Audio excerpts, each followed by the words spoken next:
Hello and welcome to Western Perspective. This week on the program, Western Australia has been attempting to boost its tourism, attracting more interstate and overseas travellers to the state. But while Perth is offering visitors things to do and experience, high cost of attractions are keeping them from experiencing what the state has to offer. Tonight we examine the concerns around WA's tourism competitiveness.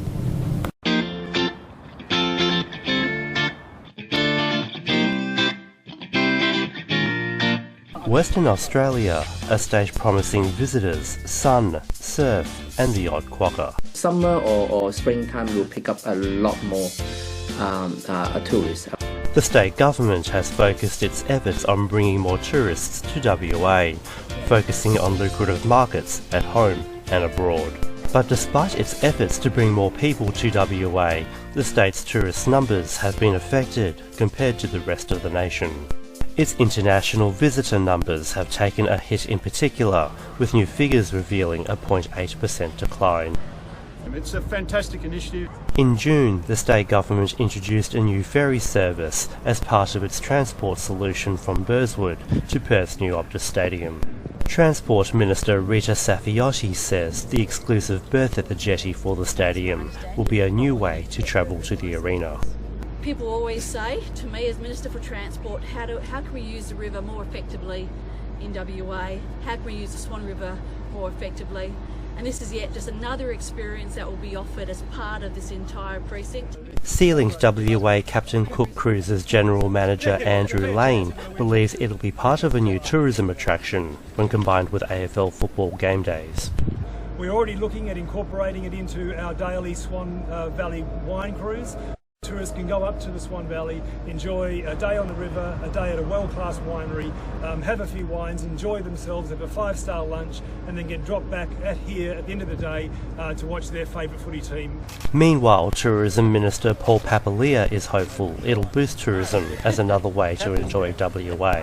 It's actually part of the Tourism Master Plan, and yet another tourism attraction for Western Australia.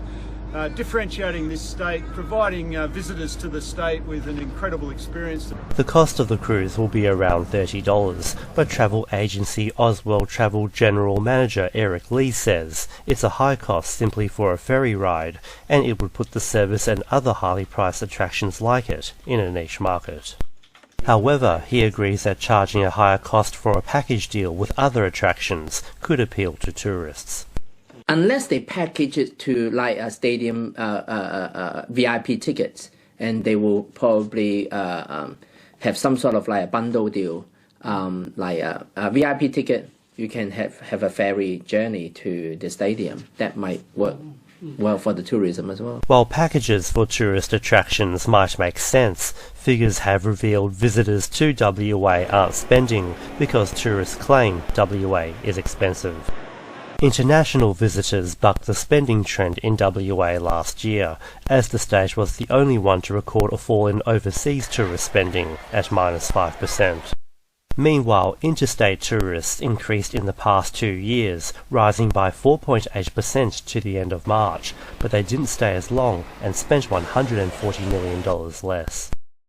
Despite the figures, the state government says it's targeting more tourists from countries, in particular from Asia, with incentives including direct flights to Perth. But Eric says more needs to be done locally to draw more visitors. In order to build up further, I think WA government can build in a little bit more of a city life tourism attractions. A lot of local business need to gather together to make that happen. And that's the program for this week. We'll see you next time, but for now, it's back to you.